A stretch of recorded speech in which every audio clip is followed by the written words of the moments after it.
जय हिंद प्यारे दोस्तों, कैसे हैं आप लोग। मैं आशा करता हूं कि आप लोग अच्छे होंगे और आप लोग मेरा नाम जानते हैं और मैं अंकित कुमार आप सभी का स्वागत करता हूं आपके अपने YouTube चैनल स्टडी विद अंकित में। तो कैसे हैं आप लोग। मैं आशा करता हूं कि आप लोग अच्छे होंगे और अपनी पढ़ाई जो है आप लोग कर रहे होंगे। तो देखिए दोस्तों, अब तो मेला खत्म हो चुका है, लेकिन इसके बाद जो आप लोगों की पढ़ाई है, यह जो समय होता है ना, आपको अपने आप में मेंटेन मेच्योर होकर रहना पड़ेगा। काहे कि इस समय में लोग जो है अपना राह जो है वो भटक जाते हैं। तो आपको इस समय में अपना जो है अपनी पढ़ाई कैसे करनी है, यह सब जिम्मेदारी आपको ही लेनी होगी। तो आज जो है हम लोग इसी के बारे में आपको कुछ बता दिए। तो देखिए, आज जो हम लोग पढ़ने वाले हैं, क्या पढ़ने वाले हैं तो आपको बता दें। तो देखिए कि जिस तरह हम लोगों ने पिछले चैप्टर जो पढ़ा संस्कृत साहित्य लेखिका, तो इसमें हम लोगों ने बहुत अच्छी तरह से इस चैप्टर को क्या कर लिया, समाप्त कर लिया। किए थे ना, किए थे। हम आशा करते हैं कि आप लोग उस चैप्टर को अच्छी तरह से निपटा लिए होंगे और अपनी पढ़ाई जो है उस चैप्टर से जितने भी ऑब्जेक्टिव प्रश्न सब्जेक्टिव प्रश्न बनेंगे, मैं आशा करता हूं कि आप लोग उसको अच्छी तरह से कंप्लीट कर लिए होंगे। तो दोस्तों, आज जो है हम लोग फिर ही संस्कृत का फिर एक चैप्टर जो हम लोग पढ़ेंगे, फिर संस्कृत का एक चैप्टर, उसी को हम लोग आज पढ़ेंगे। उस चैप्टर का नाम है, आपको बता दिए देते हैं अभी। तो उससे पहले आप लोग जो है थोड़ा मोड़ा देखिए, जो चैप्टर आज हम लोग पढ़ेंगे उसके बेसिस पर यहाँ से क्या प्रश्न पूछे जाते हैं, आप लोग ध्यान से थोड़ा समझ लीजिए।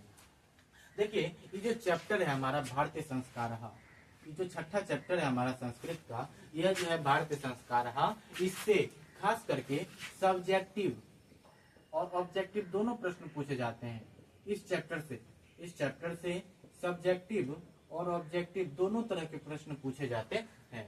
तो देखिए, इससे ये जो चैप्टर है आपको इसको यहाँ से हम सोचते हैं कि एक प्रश्न यहाँ से और कम से कम 4 प्रश्न यहाँ से आप लोग यहाँ से कंफर्म कर लीजिएगा। इस चैप्टर से आप लोग पूरा कर सकते हैं।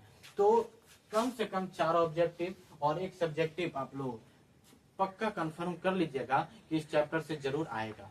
तो इस चैप्टर को आप लोग देखिए। इस चैप्टर से आप देखिए, इस चैप्टर जो है हमारा भारतीय संस्कार, इसको हम लोग लाइन बाय लाइन न पढ़ेंगे, इसको हम लोग लाइन टू लाइन न पढ़ेंगे।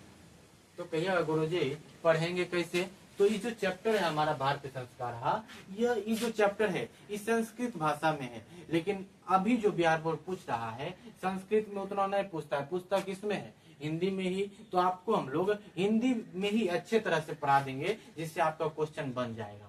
कैसे बनेगा, तो इसको हम लोग डायरेक्टली पढ़ेंगे। क्या पढ़ेंगे, डायरेक्टली इसको हम लोग क्या करेंगे, पढ़ लेंगे। तो देखिए, चलिएगा अब समझिएगा कि आखिर हम लोग पढ़ने क्या वाले हैं। देखिए, जो चैप्टर है हमारा भारतीय संस्कार, इसमें हम लोग भारत की संस्कृत संस्कार के बारे में पढ़ेंगे। ये जो चैप्टर है हमारा, इसमें हम लोग भारत के संस्कार के बारे में पढ़ेंगे। किसके बारे में, भारत के संस्कार के बारे में पढ़ेंगे। आखिर संस्कार क्या होता है, हमारे भारत में कितने प्रकार के संस्कार होते हैं, संस्कार को कितने भागों में बांटा गया है, सभी बातों को आपको हम लोग बता देंगे। देखिए, यह जो हम लोग पढ़ेंगे अभी छठा चैप्टर जो है, अब इसको ध्यान से आप लोग सुनिएगा। देखिए, हम लोग जो पढ़ रहे हैं, उस बुक जो पढ़ रहे हैं संस्कृत का, उसका नाम है प्यूसम। इस प्यूसम में टोटल 14 अध्याय हैं, जिसमें से छठा अध्याय आज हम लोग पढ़ेंगे। छठे अध्याय का नाम है भारतीय संस्कार। भारतीय संस्कार को ही आज हम लोग पढ़ेंगे। यह जो चैप्टर है इसको हम लोग लाइन टू लाइन नहीं पढ़ेंगे, इसको हम लोग डायरेक्टली कहानी के टाइप में हम लोग पढ़ लेंगे। तो यह जो है ये संस्कृत भाषा में लिखा हुआ है, लेकिन हम लोग इसको अभी जो बिहार बोर्ड पूछता है संस्कृत में उतना नहीं पूछता है, पूछता किसमें है, हिंदी में ही। तो आपको हम लोग हिंदी में ही पढ़ा देंगे। तो देखिए, छठा चैप्टर जो हमारा भारतीय संस्कार, इसका अर्थ होता है, इसके बारे में जो हम लोग पढ़ेंगे, इसमें हम लोग भारत के संस्कार के बारे में पढ़ेंगे। आखिर संस्कार कितने होते हैं, संस्कार को कितने भागों में बांटा गया है, सभी बातों को हम लोग अभी बता देते हैं। तो देखिए, ये जो संस्कार है, संस्कार को संस्कार आपसे पूछेगा कि संस्कार की संख्या कितनी होती है, कहिएगा 16। और इस 16 संस्कार को 5 भागों में बांटा गया है। आपसे पूछेगा कि बताइए संस्कार की संख्या कितनी होती है, तो कहिएगा 16। संस्कार की संख्या कितनी होती है, 16। और इस 16 संस्कार को 5 भागों में बांटा गया है। इस 16 संस्कार को कितने भागों में, 5 भागों में बांटा गया है। अब कहिएगा पांचों कौन कौन सा है, तो ये वो होता है जिसको कहते हैं जन्म पूर्व संस्कार, मतलब जन्म से पहले जो संस्कार किया जाता है उसको हम लोग क्या कहते हैं, जन्म पूर्व संस्कार। शैशवा अवस्था, जब बच्चा शिशु अवस्था में हो उसके लिए भी संस्कार किया जाता है। और तीसरा है शैक्षणिक संस्कार, जिसमें बच्चे की पढ़ाई किस तरह से करवाई जाए उसके लिए भी एक संस्कार करवाया जाता है। फिर चौथा आता है जिसको कहते हैं विवाह संस्कार। क्या कहते हैं, विवाह संस्कार। फिर पांचवा आता है मृत्यु के बाद जो संस्कार, मतलब जिसको कहते हैं कि अंत्येष्टि संस्कार, जिसमें किया जाता है मरने के बाद जो संस्कार किया जाता है, वो भी हम लोग पढ़ेंगे। ये टोटल कितने हम लोग पढ़ेंगे, 5। तो सबसे पहले हम लोग यह समझते हैं कि जन्म पूर्व संस्कार में क्या चीजें हमें पढ़नी होती है। तो ध्यान से आप लोग देखिएगा, ध्यान से आप लोग देखिएगा।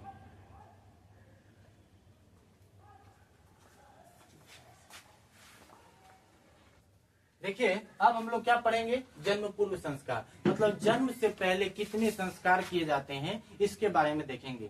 तो आपसे यहाँ से प्रश्न पूछेगा कि बताइए जन्म पूर्व संस्कार को कितने भागों में बांटा गया है, तो कहिएगा 3। कहिएगा 3। कहिएगा तीनों कौन कौन सा है, तो पहला कहिएगा जिसको कहते हैं गर्भाधान संस्कार, दूसरा कहते हैं जिसको पुंसवन संस्कार, तीसरा है जिसको कहते हैं सीमंतोन्नयन संस्कार। जन्म से पहले 3 संस्कार किए जाते हैं। बच्चे के जन्म से पहले 3 संस्कार किए जाते हैं। या गुरुजी कौन कौन सा, तो पहला है जिसको कहते हैं गर्भाधान संस्कार, दूसरा है पुंसवन संस्कार और तीसरा है जिसको कहते हैं सीमंतोन्नयन संस्कार।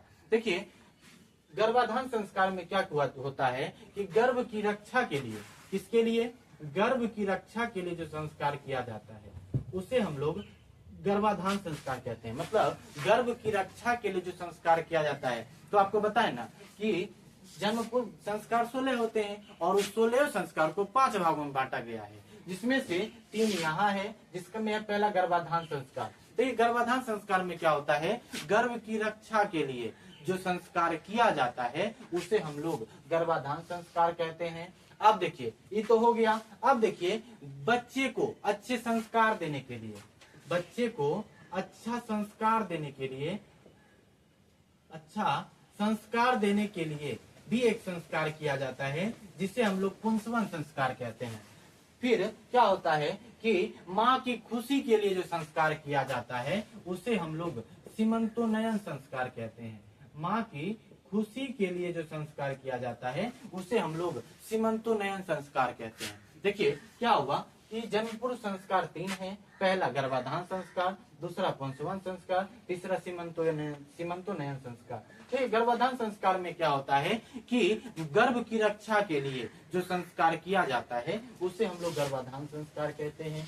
कहिएगा गुरुजी पुंसवन संस्कार क्या होता है, तो देखिए पुंसवन संस्कार में क्या होता है, बच्चे को अच्छा संस्कार देने के लिए जो संस्कार किया जाता है उसे हम लोग पुंसवन संस्कार कहते हैं। सीमंतोन्नयन संस्कार में क्या होता है, माँ की खुशी के लिए, किसके लिए, माँ की खुशी के लिए जो संस्कार किया जाता है उसे हम लोग सीमंतोन्नयन संस्कार कहते हैं। देखिए यहाँ से क्या वो प्रश्न बता आपसे पूछेगा कि जन्म पूर्व संस्कार कितने होते हैं और कौन कौन, और उसके बारे में बताइए। तो आप लोग इतना वो लिख दीजिएगा तो काम हो जाएगा। आपसे क्या बताए, जन्म पूर्व संस्कार कितने होते हैं, कहिएगा 3। सभी के नाम बतावे, तो पहला है गर्भाधान संस्कार, दूसरा पुंसवन संस्कार, तीसरा सीमंतोन्नयन संस्कार। गर्भाधान संस्कार के बारे में 2 लाइन लिख दीजिएगा। कहिएगा कि गर्भ की रक्षा के लिए जो संस्कार किया जाता है उसे हम लोग गर्भाधान संस्कार कहते हैं। पुंसवन संस्कार में क्या लिखिएगा कि बच्चे को अच्छे संस्कार देने के लिए जो संस्कार किए जाते हैं उसे हम लोग पुंसवन संस्कार कहते हैं। और सीमंतोन्नयन संस्कार में क्या कहिएगा, माँ की खुशी के लिए जो संस्कार किए जाते हैं उसे हम लोग सीमंतोन्नयन संस्कार कहते हैं। यहाँ बात क्लियर हो गया। आ जाइए, दूसरा है शैशवा अवस्था संस्कार। शिशु अवस्था, जो बच्चा शिशु अवस्था में रहता है उस समय कितने प्रकार के संस्कार किए जाते हैं। तो आपसे पूछेगा कि बताइए शैशवा अवस्था में कितने प्रकार के संस्कार किए जाते हैं, कहिएगा 6 गो। क्या गो, 6 प्रकार के संस्कार किए जाते हैं। अब कहेगा 6 को कौन कौन सा है, तो पहला है जिसको कहते हैं जातकर्म संस्कार, दूसरा है नामकरण संस्कार, तीसरा है निष्क्रमण संस्कार, चौथा है अन्नप्राशन संस्कार, पांचवा है चूड़ाकर्म संस्कार और छठा है जिसको कहते हैं कर्णवैध संस्कार। आपसे पूछ देगा कि बताइए शैशवावस्था में कितने प्रकार के संस्कार होते हैं, कहिएगा 6 प्रकार के। कितने? 6 प्रकार के होते हैं। कहिएगा कौन कौन?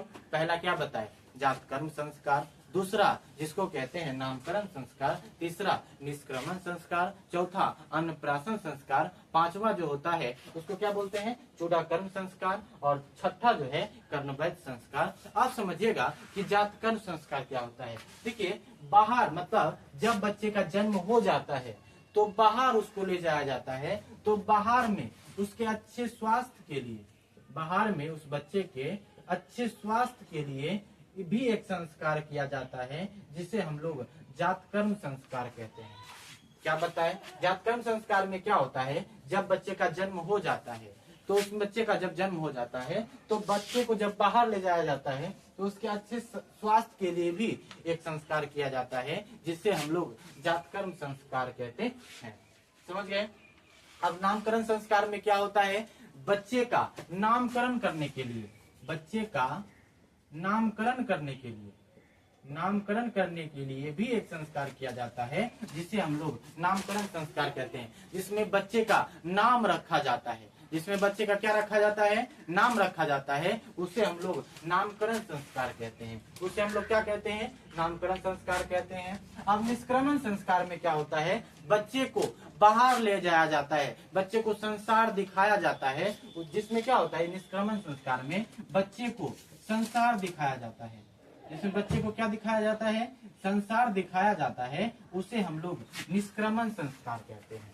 देखिए पहला क्या था? जातकर्म संस्कार। जातकर्म में क्या होता है, बच्चे के अच्छे स्वास्थ्य के लिए, बच्चा का जब जन्म हुआ उसके अच्छे स्वास्थ्य के लिए भी एक संस्कार किया जाता है जिसे हम लोग जातकर्म संस्कार कहते हैं।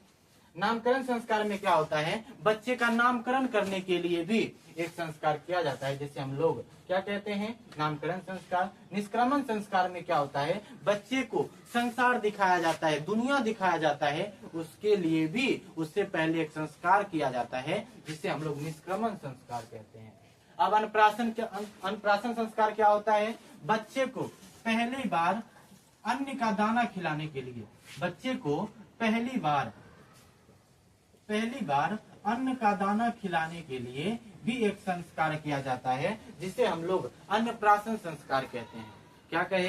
अन्नप्राशन संस्कार में क्या होता है कि बच्चे को पहली बार अन्न का दाना खिलाने के लिए भी एक संस्कार किया जाता है जिसे हम लोग अन्नप्राशन संस्कार कहते हैं। अगला आता है चूड़ाकर्म संस्कार। चूड़ाकर्म संस्कार में क्या होता है, बच्चे का मुंडन किया जाता है।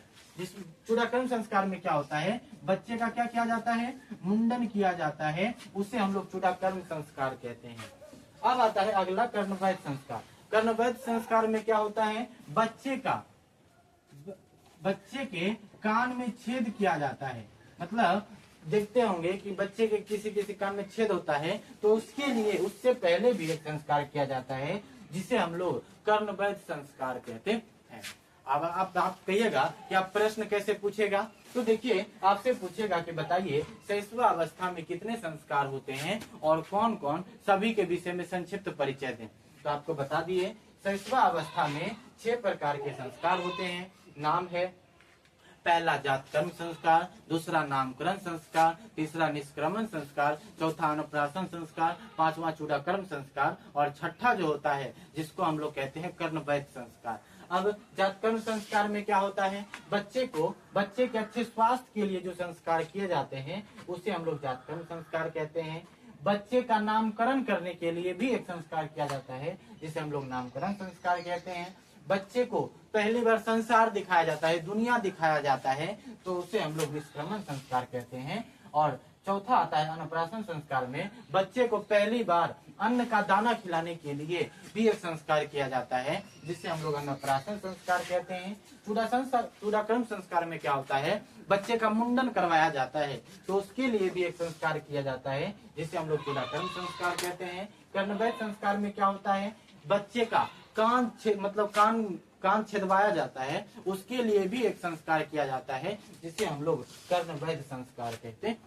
इतना बात लिख दीजिएगा। अब देखिए तीसरा बात आता है शैक्षणिक संस्कार।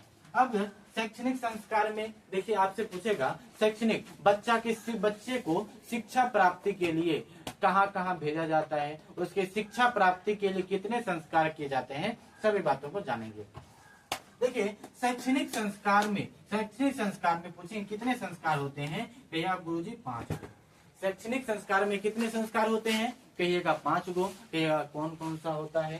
पहला होता है जिसको कहते हैं अक्षरारंभ संस्कार, दूसरा है उपनयन संस्कार, तीसरा है वेदारंभ संस्कार, चौथा है केशांत संस्कार और पांचवा है समावर्तन संस्कार। देखिए क्या बताए, पूछेंगे कि बताइए शैक्षणिक संस्कार में कितने संस्कार होते हैं, कहिएगा गुरुजी 5 गो।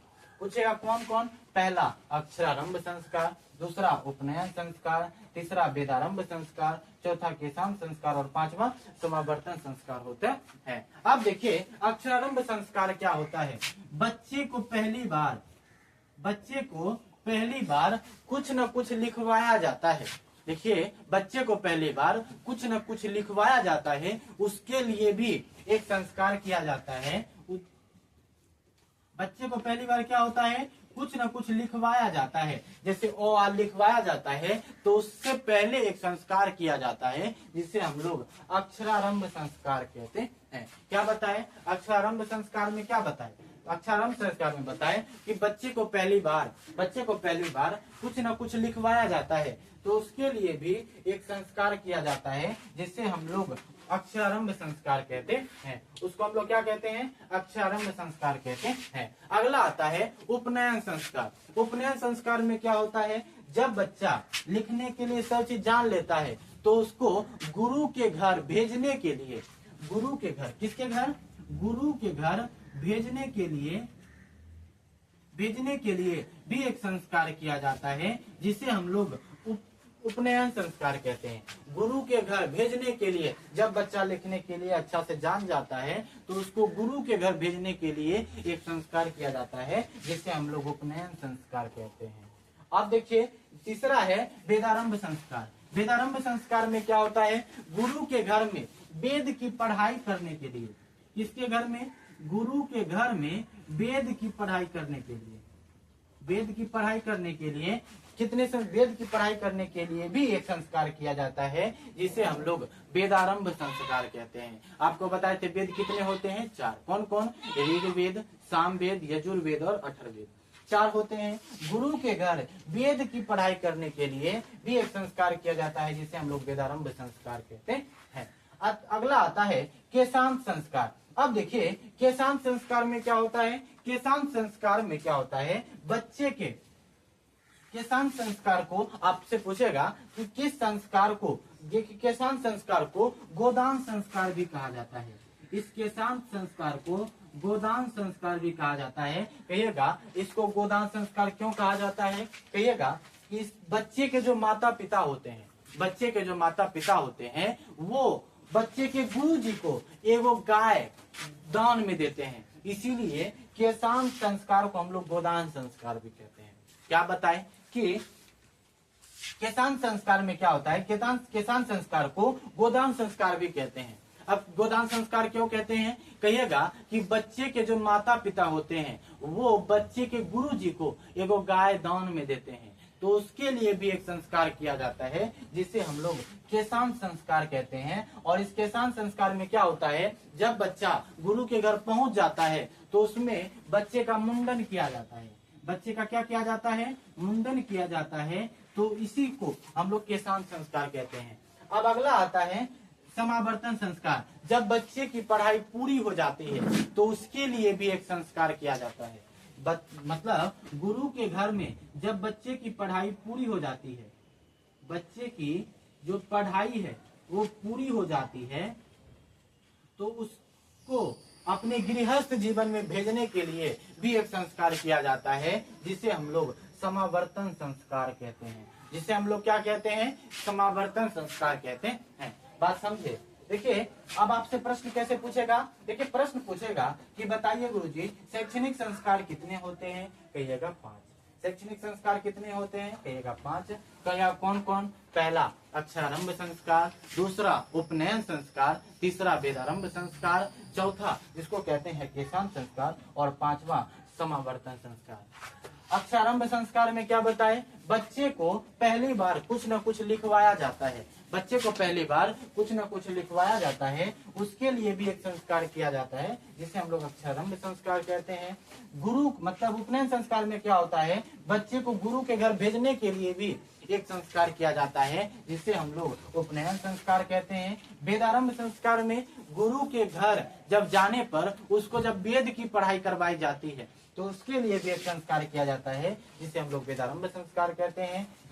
अब केशांत संस्कार को हम लोग गोदान संस्कार भी कहते हैं। गोदान संस्कार कहिए गुरु जी क्यों कहते हैं? जो बच्चे के माता पिता होते हैं वो बच्चे के गुरु जी को एगो गाय दान में देते हैं, तो इसीलिए केशांत संस्कार को हम लोग गोदान संस्कार भी कहते हैं। जब वह गुरु के घर आता है तो उसके लिए उसको मुंडन करवाया जाता है, इसीलिए इसको हम लोग केशांत संस्कार कहते हैं। जब देखिए समावर्तन संस्कार में क्या होता है? बच्चे की जब पढ़ाई पूरी हो जाती है तो उसको गृहस्थ जीवन में भेजने के लिए, घर बसाने के लिए भी एक संस्कार किया जाता है जिसे हम लोग समावर्तन संस्कार कहते हैं। यहाँ तक समझे? हम क्या बताए थे कि संस्कार की संख्या टोटल कितनी होती है? 16, और इस 16 संस्कार को 5 भागों में बांटा गया है। पढ़े कै गो? 3 को। अब आगे हम लोग 2 को पढ़ते हैं, देखिएगा। अभी तक में हम लोगों ने 3 को देखा, अब देखिए चौथा है जिसको कहते हैं हम लोग विवाह संस्कार। देखिए विवाह संस्कार में क्या होता है? विवाह संस्कार में पूछेगा क्या वो संस्कार होता है? कहिएगा 1 गो। देखिएगा विवाह संस्कार में पूछेगा क्या वो संस्कार होता है? कहिएगा 1 गो संस्कार होता है। क्या गो? एगो संस्कार होता है। आपसे प्रश्न कहिएगा गुरु जी कैसे पूछेगा? तो आपसे पूछेगा कि बताइए विवाह संस्कार में कौन कौन से कर्म कांड होते हैं। प्रश्न कैसे पूछेगा? आपसे पूछेगा कि जब जो है बच्चा जो है अपने गृहस्थ जीवन में चला जाता है, तब उसको जब गृहस्थ जीवन में चला जाता है तो उसके बाद जो विवाह संस्कार किया जाता है, क्या किया जाता है? विवाह संस्कार किया जाता है। विवाह संस्कार में बहुत सारे कर्म कांड होते हैं, काम होते हैं। अब क्या कौन कौन सा काम होता है? देखिएगा, देखिए आपसे प्रश्न कैसे पूछेगा कि विवाह संस्कार में कौन कौन से कर्म कांड होते हैं, तो कहिएगा कि विवाह संस्कार में जो कर्मकांड होते हैं, कर्मकांड जो है वो निम्नलिखित है। कहिएगा कौन कौन सा? देखिए पहला होता है वाकदान। पहला क्या होता है? वाकदान। दूसरा होता है मंडप पूजन। फिर तीसरा बारात ले जाया जाता है। फिर पानी ग्रहण होता है। फिर अग्नि स्थापना होता है। फिर लाजा होम होता है। फिर सिंदूरदान होता है। फिर कन्यादान होता है। फिर सप्तपदी होता है जिसको हम लोग 7 फेरा कहते हैं। देखिए आपसे प्रश्न कैसे पूछेगा कि बताइए विवाह संस्कार में कौन कौन से कर्म कांड होते हैं? तो पहला है वाकदान, दूसरा है मंडप पूजन, तीसरा बारात, फिर है पानी ग्रहण, फिर है अग्नि स्थापना, फिर है लाजा होम, फिर है सिंदूरदान, फिर है कन्यादान, और अगला क्या है? सप्तपदी। यह सब जो है विवाह संस्कार के अंतर्गत आते हैं। बात क्लियर हो गया? अब आता है पांचवा क्या है? मरणोपरांत मरने के बाद जो संस्कार किया जाता है उसे हम लोग अंत्येष्टि संस्कार कहते हैं। क्या बताए? मरणोपरांत, मरने के बाद। देखिए अंत्येष्टि संस्कार किसको कहेंगे? मरने के बाद जो संस्कार किया जाता है उसे हम लोग क्या कहते हैं? अंत्येष्टि संस्कार। और मरने के बाद भी एक के संस्कार किया जाता है जिसका नाम क्या है? अंत्येष्टि संस्कार। अब देखिए इसमें भी 3 गो होता है। जब देखिए मरने के बाद क्या होता है? कुछ मनुष्य को दफनाया जाता है।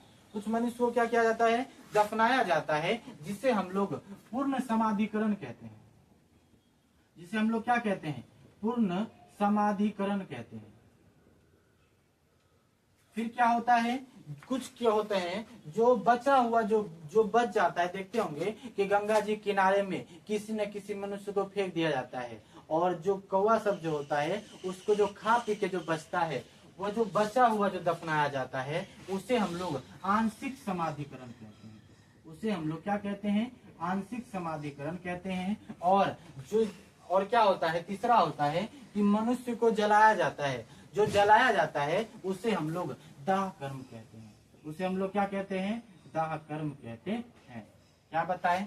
मरने के बाद जो संस्कार किया जाता है उसे हम लोग अंत्येष्टि संस्कार कहते हैं। अंत्येष्टि संस्कार में क्या होता है? कुछ मनुष्य को दफनाया जाता है। दफनाने मतलब कुछ मनुष्य को क्या होता है, दफनाया जाता है, जिसे हम लोग पूर्ण समाधिकरण कहते हैं। और क्या होता है, कुछ बचा हुआ दफनाया जाता है, उसे हम लोग आंशिक समाधिकरण कहते हैं। और क्या होता है, जो कुछ मनुष्य को जलाया जाता है, जिसे हम लोग दाह कर्म कहते हैं, उसे हम लोग क्या कहते हैं, दाह कर्म कहते हैं। यही था हम लोगों का छठा चैप्टर, जिसका नाम था भारतीय संस्कार। इसको हम लोगों ने बेहतर तरीका से क्या कर लिया, समाप्त कर लिया। बेहतर तरीका से क्या कर लिया, समाप्त कर लिया। अब हम लोग अगले वीडियो में कुछ बेहतर करने का प्रयास करेंगे। अगर आपको वीडियो अच्छा लगे तो एक बार लाइक कर दीजिएगा, कमेंट कर दीजिएगा और सब्सक्राइब कर दीजिएगा। धन्यवाद।